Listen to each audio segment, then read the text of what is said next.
আসসালামু আলাইকুম। আজকে আমরা ধানের বীজ ছিটাবো, আপনাদেরকে সেটাই দেখাবো। আগের ভিডিওতে আমরা দেখিয়েছিলাম কিভাবে ধানের বীজ ছিটানো হয়। স্ক্রিনে যে লেখাগুলো বাজতেছে আপনারা এই অনুসারে ধানের বীজ ছিটাবেন যদি আগের ভিডিও না দেখে থাকেন।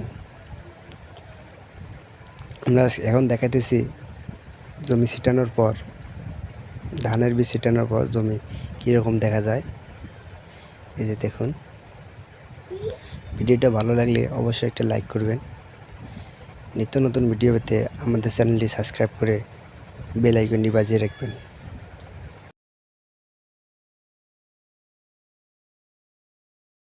এই যে দেখুন ধানগুলো কীরকম দেখা যায়, আপনারা স্ক্রিনে লক্ষ্য করুন।